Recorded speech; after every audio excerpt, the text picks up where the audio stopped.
Hello my lovelies, Robbie here from Kickbackgarage. This video is, I've actually got 2 videos already made that I didn't release yet because I want to release this one first, with it being Christmas and everything, and the fact that this one is all about lambrettas. I've sort of decided what I'm going to do with these 2, and I have to get my skates on to take out the engine in one of them, and I've got a bit of a tool I need to test. Yeah, lots of interesting stuff, some answers to questions. Go grab yourself a cup of coffee. Mine's a cappuccino today, and I'll see you after the intro.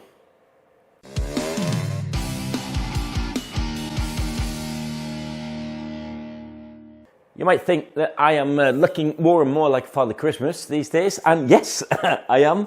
I'm actually dressing up as Santa Claus on Christmas Eve, so that's why I look like I do. I'm definitely going to be doing something about this after the new year. But anyway, let's get cracking on, shall we? What I have to do, I'll swing you around, is I think to make things easier on myself with my space, I think I'm just going to take out the 2 KTMs. They are not sold yet, by the way. I'm going to take out the 2 KTMs, stick them outside. Poor things, it's raining. And as you can see, it's not snow. We haven't had any snow. We had 1 day of snow, tiny bit. No snow this year yet.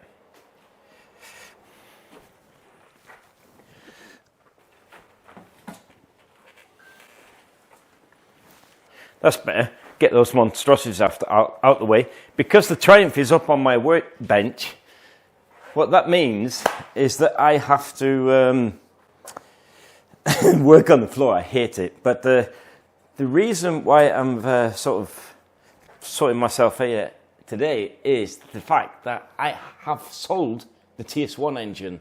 And the chap who has bought that here in Norway, he is coming in a couple of days to pick that up, so that needs to go out of the scooter. A thing that I've always liked on lambrettas is, even though it's like completely unpractical, is the central wheel holders, like sort of like this. You know what I mean? Do you know what I mean? It looks cool, doesn't it? I think it looks really cool. And even though it's a little bit impractical, I've finally decided what I'm going to do with this scooter and the engine, because I sold the TS1 engine. I'll tell you about that a little bit later. But what I did do, that means that I'm going to be fitting another type of long-range fuel tank in here. And what I did do was buy a central wheel holder like this from Jockey's Box and Stop in Germany, which I will be fitting. But first I have to modify it, because these are only made really for normal rims and not tubeless rims. So I have to modify it a little bit so that I can secure it here somehow. It's not much. I just have to bend it, the bracket a little bit, and that'll be fine.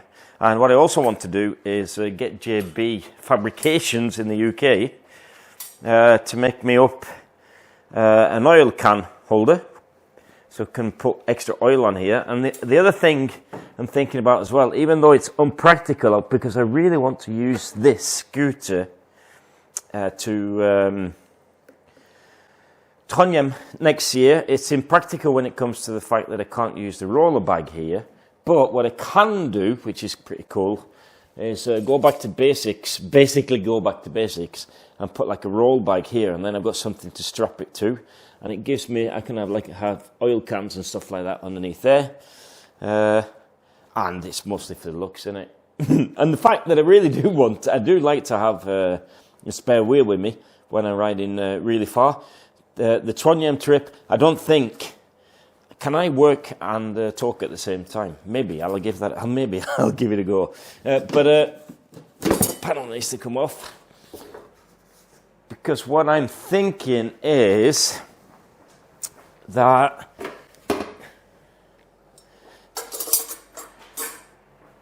it's really nice to be able to have a spare wheel, and I'm going to be alone. So when I've been on trips with this one before, like when we went to Oslo, I had my son with me, and he was on the green one, and the green one has a spare wheel. So one spare wheel between us is enough, I reckon. But yeah. So what have we decided to do? I'll tell you in a second. What I want to know is, what did we do before we struggled? What did we do if we want to get the engine out quickly before we had the SLUK bridge piece clips? Turid hasn't got those. She's actually got one that I fabricated myself, same sort of similar thing. But these are just so easy. If you want to do any work on a lambretta, it's always a lot better to take out your engine and stuff like that with the footboard off. And taking your footboard off is a doddle with these things. Why won't it come out? There we go. I find that when I take things apart, I like to have a bit of an ice cream container or something to put all these extra screws in. It's going to be a while before anything's going in there again.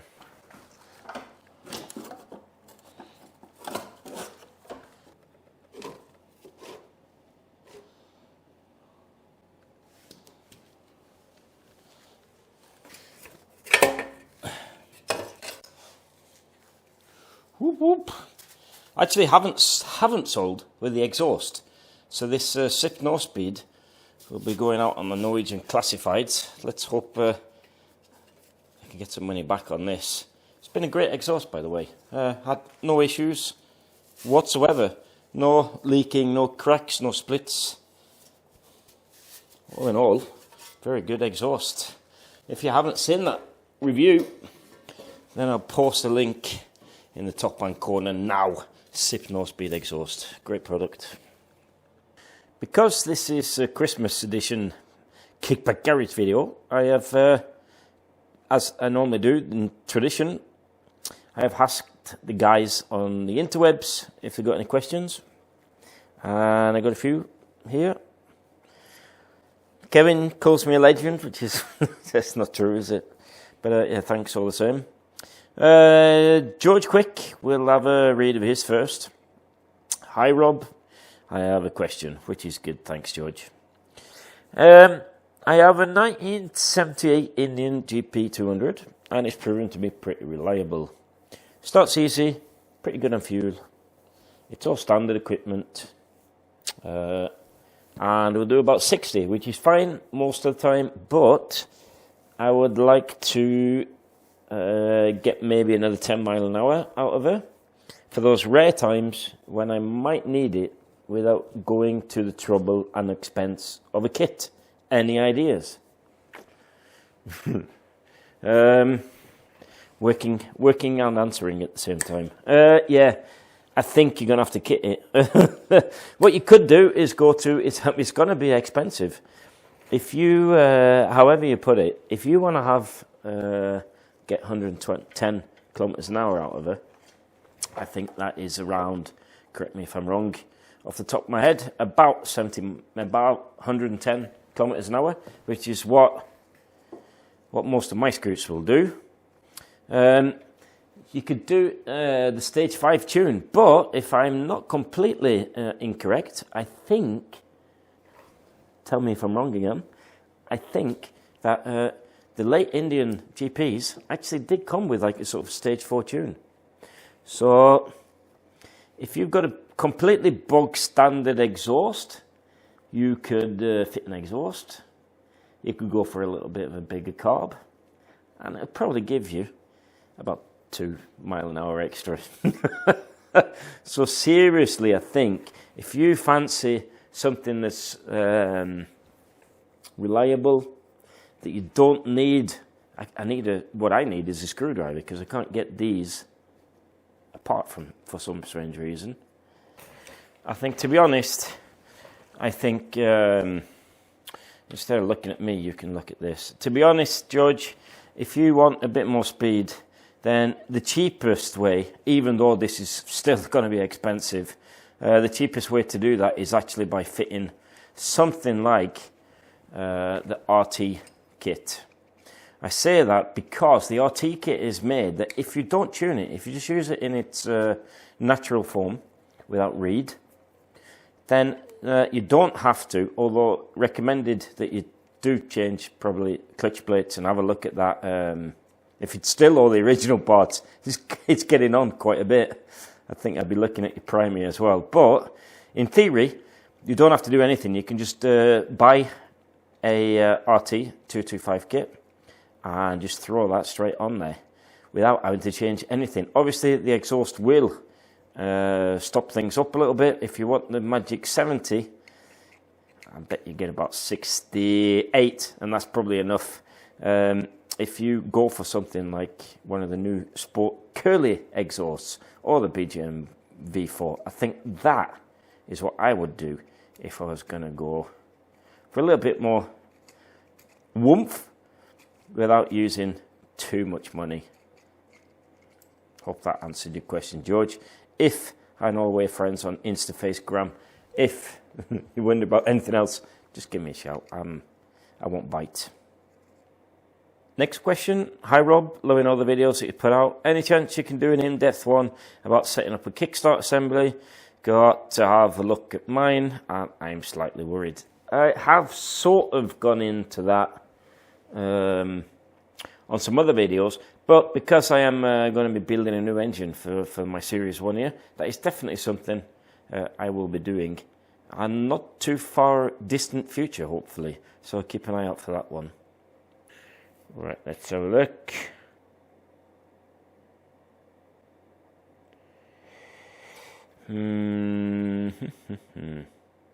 Another question from Daniel Parker. It's not another question from Daniel Parker, it's the first question from Daniel, but another question in general.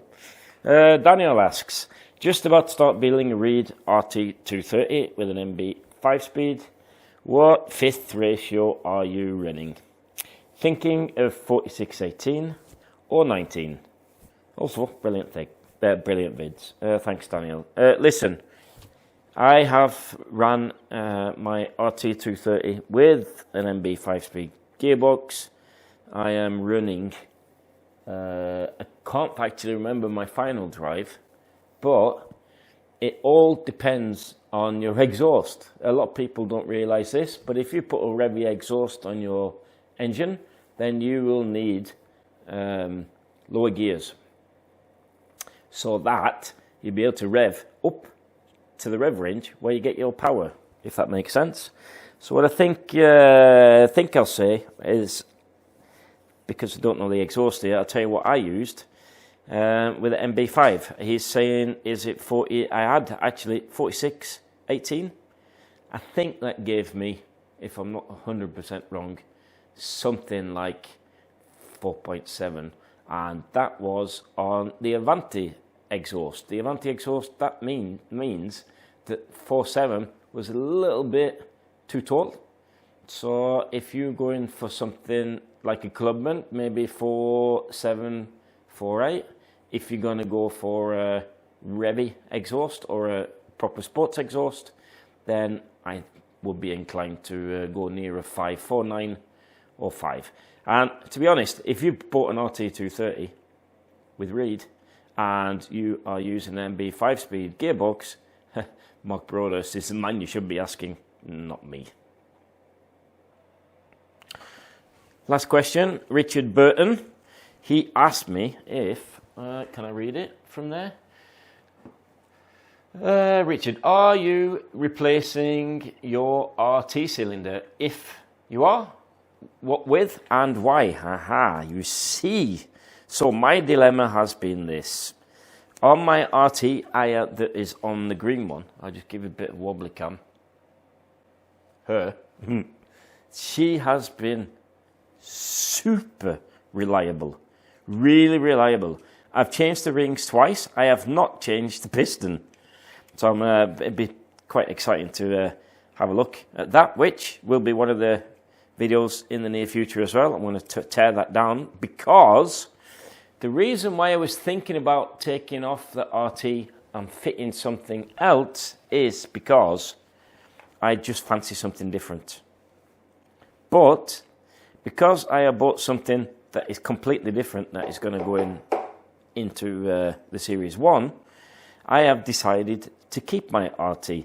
The other option I was looking at is AF Racespeed. They have come out with a new RB240. The RB240 uses, which is why it was such a big interest for me, the RT240 uses a 62-stroke crankshaft, but it also uses is it a 30mm piston crown height, because it also uses 116, I believe, off the top of my head, rod, which is what I haven't got. But it will still work if I used 39mm crown on my setup. So to save me trying to source a piston, the reason why I didn't change the piston last year is the fact that I couldn't get hold of one. I couldn't find anyone that had one. The RT Reed pistons weren't really in stock anyway, which is a bit annoying. What have I done here? That's free. That's free. And that's free. And this is almost free. That one, I think. So, the RB240 is got a mild tune.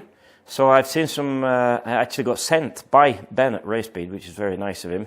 I got sent some dyno charts and an untuned RB240 with an what's it called? NK exhaust. Had around 24, 26 horsepower, which is round about what I've got on the RT, and it would just save me a lot of hassle trying to send off the barrel, get it re-nickel sealed, find the piston, which I've had problems doing until now.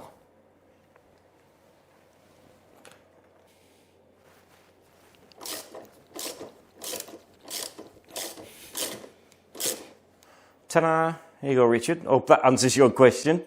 I think you've probably seen this already on my Facebook site, but yes, I have actually got a RT piston made up. It's a new type with this fancy oil catcher receptacle thingy-jingies in this coating.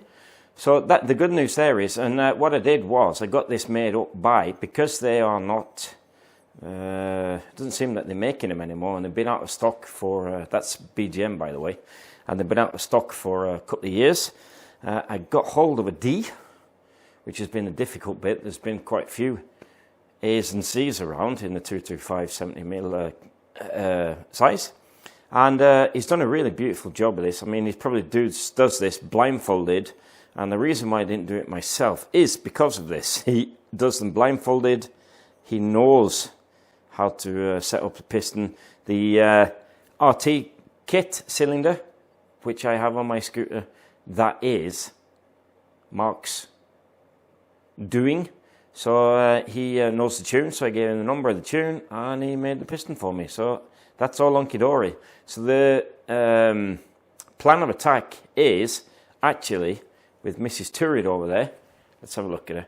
I think she's beautiful. I really pleased with how that RT kit has done. Like I said, 33,000 kilometers that piston has done, that old one. And I've changed the rings twice, which is probably underkill, but they weren't too bad. I think the thing is, and I'm without a fiddler as well, I think the thing is with Series 2s is the fact that, let's just sort of demonstrate here on the Series 1 here, is that the footboard goes like under the carb. And I think, and there's quite a lot of room under here, I think it does protect the carb better than what's normal on a Series 3. But yeah, anyway, it's 33,000 kilometers. I'm super chuffed with that. But it is about time, and I saw there was the coating started to wear a little bit already last year on the RT. So I think, or I don't think, I actually know, I'm going to be sending that off to put new Nickel liner on. I've got 2 places I can send it off. I think Gas in Holland, and there was another place in Germany I can send it to.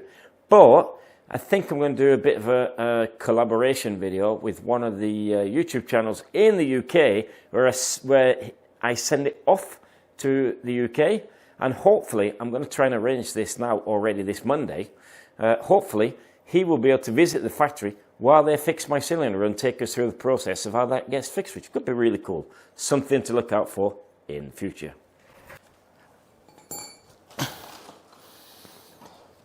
Whew.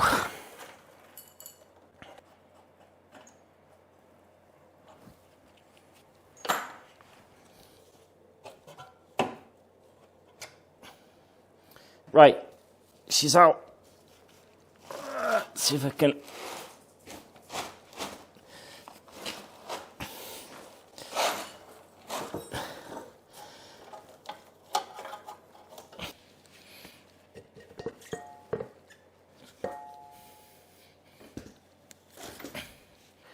If you are in the luxury position, as I am now, of having 2 scooters, but I've got one without an engine,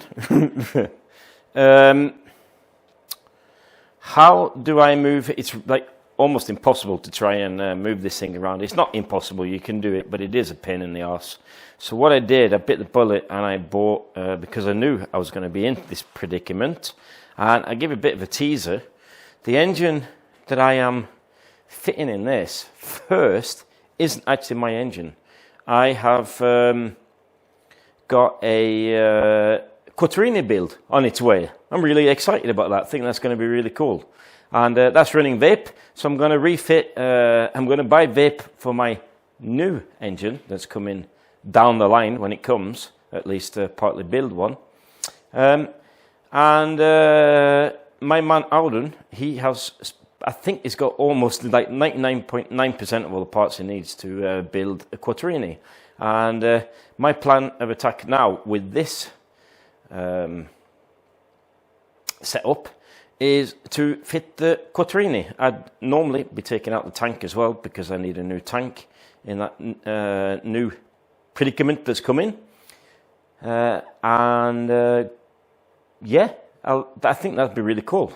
See how that turns out. I'll plug it in and I'll give it a try so we can give it a proper test and run it in before he comes up to pick that up. So that should be cool. But what I'm going to do now is, because that's sort of in the way of the scooter, and the only reason why it's sort of balanced without anything on the rear here is because with the front disc on it and the plastic tank, it is a little slightly front wheel bias, so it's sort of just hanging in there. But if I want to move this around, because I have to drop the engine on Tourid, which is going to be a pain, then yeah, I bought this little contraption from Scooter Centre. I think, to be honest, I think this was a rip-off from JB Fabrication in the UK. I think he made these first, but not want to get mixed up in politics, and the fact that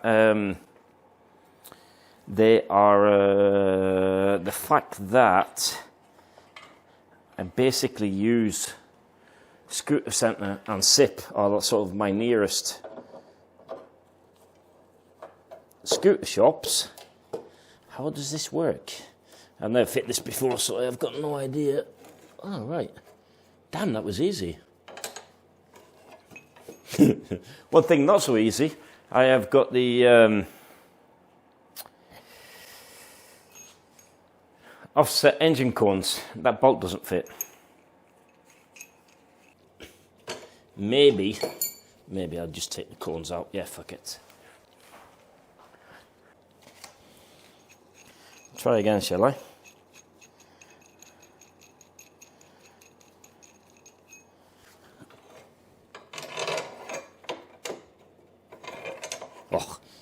Easy peasy.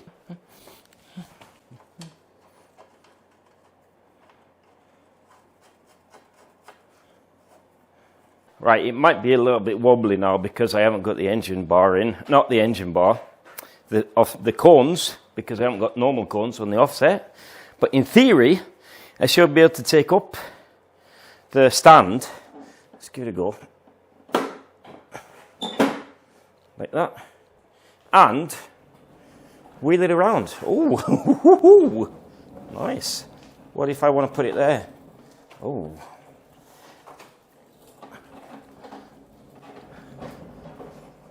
Nice.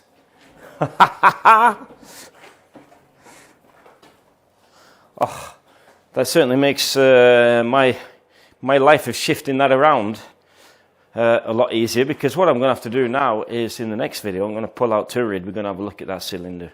But a nice little feature as well on these coaster wheels is they are lockable. So that's cool. And I bet it's even more sturdy. It feels really sturdy, I have to say. But I bet it's even more sturdy. I don't feel like it's going to tip over or anything. It's obviously going to be more sturdy. I'll say it properly now. Huh, I like that. It's probably more sturdy now. It'd probably be more sturdy. Spit it out. Obviously, with the cones in there. But it'll do the job. I'm actually so chuffed with the sturdiness that I'm going to put the panels and the footboard loosely on there as well, so that it's out the way, so I don't kick it around the garage floor. I know that I didn't have to do this, but I know the new owner of this engine, so I really wanted to make sure that everything was hunky-dory before he comes to pick it up. And barrel looks good. I'm also pretty surprised at how little coke there is in the top. It does feel like it's slightly overjetted in the mid-range, but we're going to keep that exactly how it is. And before I take this exhaust manifold off, I have sent the Mr. Thomas, I've sent him a message. He's probably just answered me now. If he fancied having the exhaust as well, because it's been so well, I've been so pleased with it, the setup, and I thought maybe I'll go over the setup with it. Well, the thing is, the reason why I had the top off is because I could feel that it was had like a false sense of security, some false air going in there. And as you can see, it's just a tiny bit here, that's it. And the reason why I've got a tiny bit there is this is the stud that I used for fitting the temperature gauge on. So that was sort of loosened. And this head here as well is the Casa lambretta head, very nicely made, by the way. So if you fancy having a go at making a TS1 that's reliable, then I'll just go through the specs. It is a BGM 100 antenna rod, 60 stroke. It has got normal TS1 on it. It's got MB forged piston, actually, when he sold those. It has a LTH manifold, which has worked really well, and they're quite sexy as well. Let me do a bit of wobbly cam. Aren't they sexy? Ooh.